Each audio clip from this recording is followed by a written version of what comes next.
2024년 12월 3일 우리가 모르는 엄청난 진실이 있습니다. 우리 아이들이 살아갈 나라를 지키기 위해 호소합니다. 한국에 비상계엄이 선포된 그날 같은 날 미국에서 한 남성이 체포됩니다.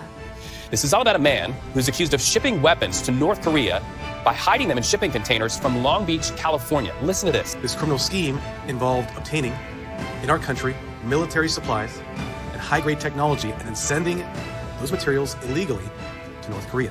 2024년 12월 3일 미국 캘리포니아에서 북한의 남한 기습 공격을 준비했다는 혐의로 중국인 남성이 체포됩니다.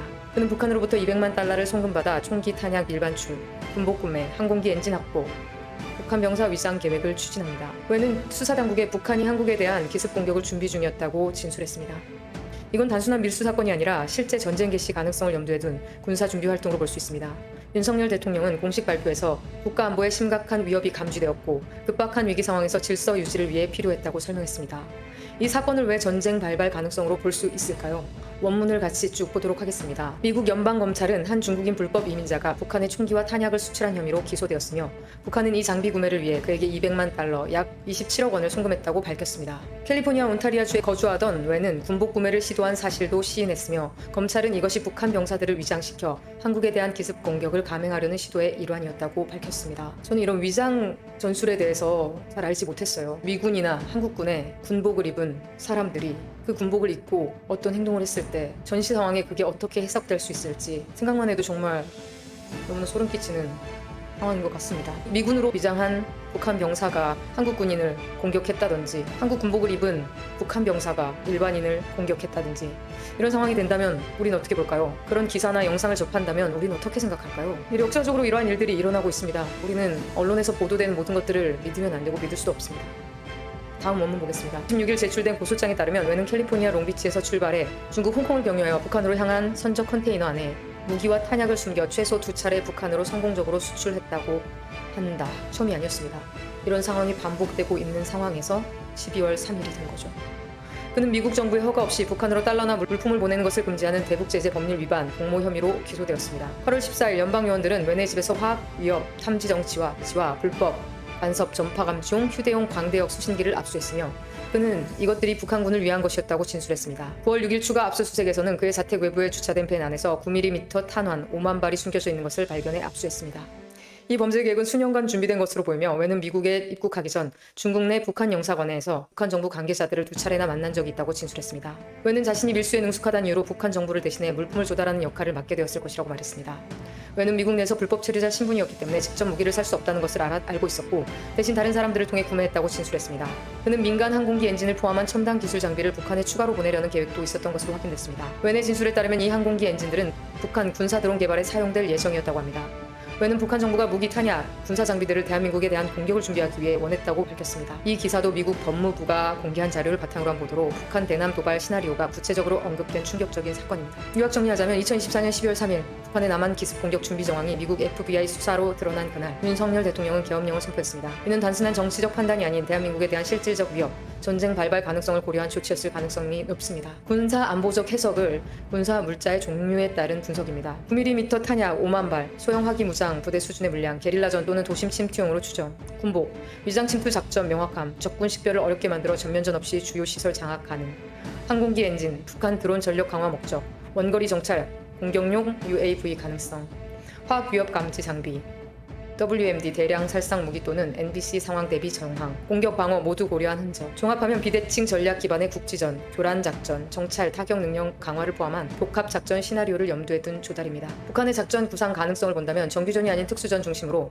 병력 규모보다 침투, 교란, 주요 목표 점거에 초점을 둔 작전으로 보입니다. 사전 침투형 기습 작전 시나리오로 보입니다. 위장 군복, 도시 무기 저장, 기습 점거 등은 서울 혹은 비무장지대 근처에서 내부 기습 가능성을 시사합니다. 드론 및 WMD 운용 준비, 정밀 타격 및 교란전 병행 작전 가능성 존재. 이는 단순한 무기 밀반출이 아니라 군사 작전의 실행 단계 준비로 해석됩니다. 윤석열 대통령의 계엄령 결정, 군사적 관점에서 정당성을 분석해 보도록 하겠습니다. 상황 인식에서 전면전 징후 탐지, 수사기관이 입수한 정보는 동맹국인 한국에도 공유되었을 가능성이 있습니다. 국방부 및 안보실에서 선전포고 없이 실행 가능한 군사 작전 시도로 판단했을 개연성이 있습니다. 대응 논리로 보았을 때 절대 국가보안법, 작전통제권 기반 대응. 한국은 평시 작전통제권을 보유한 상태로 북한의 무력 도발 징후 시 즉각적 대응 체계를 운영. 대통령은 군 최고 통수권자이자 국가위기관리 총책임자로서 군사적 위협에 대응하기 위한 비상수단으로 계엄령을 선택한 것입니다. 계엄의 전략적 의미를 보도록 하겠습니다. 위기 억제 목적의 신호 발신, 북한 및 중국의 강력한 억지력 신호, 내부 혼란 방지 목적, 심리전, 교란 작전에 대비한 선제적 질서 유지, 정보 통제 및 작전 자유 확보, 특정 반응을 늦추거나 국내 협조자를 탐지하는 데 유리. 한반도 안보 체제에 미치는 영향, 미국 내 북한 공격 공작망 실체와 북한이 전쟁 준비를 미국 본토에서 진행했다는 사실은 충격적이며 북미 대북 전략에도 변동 요인이 될 수 있습니다. 비대칭 위협 현실화, 드론, 위장 병력, 탄약, 군복, 전통적 군사경보 체계로는 감시 어려운 현대적 비정규전이라고 볼 수 있습니다. 한미 정보 공조 강화 필요, 수사 초기부터 한미 공동 정보 작전 체계가 작동했을 가능성, 이후 사이버 위성 AI 기반 감시 필요성 증대, 국내 안보 태세 재정비, 실제로 남한 내 침투 병력, 협조 세력이 존재할 수 있다는 전제하에 민군경 합동 대비 강화 필요. 이 사건은 단순한 무기 밀수 사건이 아니라 북한의 실질적 전쟁 준비가 실행 단계에 들어섰다는 증거입니다. 윤석열 대통령의 계엄령 결정은 국내외 군사정보에 기반한 합리적인 판단이었을 가능성이 높으며 이는 향후 한반도 비정규전, 사이버전, 드론전 시대의 안보 태세 전환점이 될 수 있습니다. 우리 국민 모두가 깨어나야 합니다. 왜 이런 어마어마한 사건을 몰랐을까요? 그게 바로 언론이 우리에게 한 짓입니다. 눈과 귀를 막고 정말 중요한 정보는 보지 못하게 막아버렸습니다. 그게 정치와 교육이 우리에게 한 짓입니다. 정치 얘기는 누구와도 하지 말라고 들어왔습니다. 특히 가장 가깝고 소중한 사람들과는 하면 안 되는 주제가 정치입니다. 왜냐고요? 관계가 깨질 수 있다고요. 정말 웃기지 않나요? 정치 이야기를 하면 관계가 깨진다니요. 그런데 그 사이에 정말 관계를 깨지게 정치라는 영역을 아주 잘 만들어놨습니다. 여러분들 이상하지 않나요? 멀쩡한 사람들을 반으로 나눠서 서로를 정신병자, 미친 사람, 상종을 못할 인간으로 생각하게 하고 있는 이 현실이 말입니다. 중국이 주도하고 있는 초한전, 그걸 꼭 찾아보세요. 세계를 공산화하기 위해서 어떤 일들을 하고 있는지, 어떻게 우리를 갈갈이 나누고 찢고 있는지 꼭 보셔야 합니다. 지금 우리 모두가 세뇌된 것처럼요. 계엄 당일 우리 국민 모두 같은 마음이었습니다. 우리가 같은 마음이었는데 왜 많은 사람들이 계엄에 대해서 다르게 생각하게 됐을까요? 계엄은 국가 위기 상황의 대통령의 권한이라는 걸 알게 됐습니다. 그럼 국가 위기 상황에 대한 정의에 따라 다르게 볼 수 있어요. 그리고 지금 주말마다 평일에도 시위가 끊이지 않고 있습니다. 하지만 언론은 보도하지 않고 있습니다. 저는 직접 가봤기 때문에 알고요. 여러분들 위의 기사를 보시고도 위기 상황이 아니라고 말할 수 있나요? 위기 상황인 건 같은데 그래도 그 방법뿐이 없었냐고요? 내가 대통령이라면 어떻게 했을까요? 대통령 당선 직후부터 계속된 31번의 탄핵 시도와 야당의 독재로 손발이 묶이고 언론은 대한민국의 위기를 보도하지 않고 다른 기사들로 대통령을 비난하고 사람들을 현혹시키고 세뇌시켰습니다. 대통령을 악마화했습니다. 언론이 마음만 먹으면 누군가를 나락으로 보낼 수 있다는 걸 우리는 잘 알고 있습니다. 어떤 것도 할 수 없는 상황에서 대통령에 대한 인식은 나빠만집니다. 국민들에게 호소하기 위해 대놓고 국가의 위기를 말해도 전혀 믿지 않을 만큼 우리는 세뇌됐습니다. 그가 말하는 건 모두 거짓입니다. 국민의 반 이상이 선출한 우리의 대통령이 술에 취해 계엄한 미치광이가 됩니다. 순식간에 내란 우두머리가 됩니다. 이 상황을 보고도 목숨을 걸고 계엄한 걸 아직도 모르시겠습니까? 아직도 모르겠다면 그래도 우리가 하나 될 수 있는 방법을 이 위기 상황에서 찾아야 한다고 생각합니다. 요즘 끊임없이 나오는 기사들, 성인 실종 사고들과 미성년자 납치 사건들, 여러분들 우리가 아이들을 키우기에 얼마나 불안하고 두렵습니까? 저는 정치를 전혀 모르던 사람입니다. 그런데 이 사건들을 겪고 나면서 공산주의라는 게 얼마나 무서운 것인지, 공산주의가 무서운 이유는 사람을 사람으로 보지 않아요. 중국 내에서 얼마나 잔혹한 일들이 일어나고 있는지 여러분들 조금이라도 찾아보셨다면 알게 될 겁니다. 장기 밀매, 살아있는 사람의 장기를 밀매하는 것들, 중국에서 수백만 건이라고 합니다. 미국 언론에서 발표된 내용인데요. 이것도 꼭 보십시오. 이 중국에는 8인궁이라는 단체가 있습니다. 중국이라는 곳에서 어떠한 영적인 조직이나 종교단체 허용되지 않죠. 8인궁 사람들을 학살하고 장기가 밀매된다고 합니다. 우리나라에서도 얼마 전에 하체만 남은 여성의 시신이 발견됐습니다.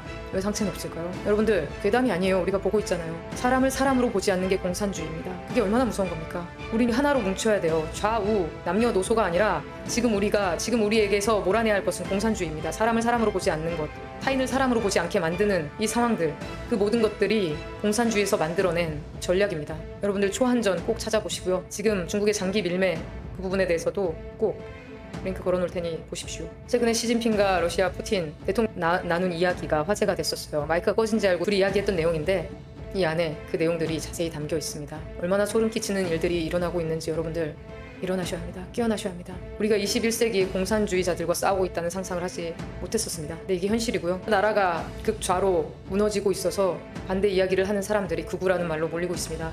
하지만 좌우가 문제가 아니라 우리나라를 살리고 아이들을 살리고 가족들을 살리기 위해서 지금 공산주의라는 체제에 대한 체제 전쟁이라는 걸 우리가 빨리 깨달아야 합니다. 여러분들 너무나 간절한 마음에 오늘 이렇게 영상을 찍습니다. 아무것도 모르던 제가 찾아서 영상을 찍습니다. 주변에 전달해 주세요. 부탁드리겠습니다. 우리 모두가 하나 되어 이겨냈으면 좋겠습니다. 여러분들 인터넷 기사, 인스타, 모든 SNS 나라를 반으로 갈르는 내용들, 정말 극단적으로 하는 욕과 비난들 많은 것들을 보고 있습니다. 여러분 4천만 댓글 부대, 중국에서 전문적으로 우리나라를 갈라놓기 위해 일하는 사람들입니다. 기사에도 나왔었고요. 그 사람들에 의해서 우리가 서로를 미워하고 악마화하고 적처럼 대하고 가족인 우리가 서로를 적으로 본다는 건 말도 안 됩니다. 그들의 전략에 노란하지 않도록 뛰어납시다. 우리는 꼭 하나 되어서 이겨냅시다. 저와 같은 마음 많은 분들이 가지고 있을 거라 생각합니다. 하나 되어서 꼭 이겨냅시다. 우리의 적은 서로가 아니라 공산주의입니다.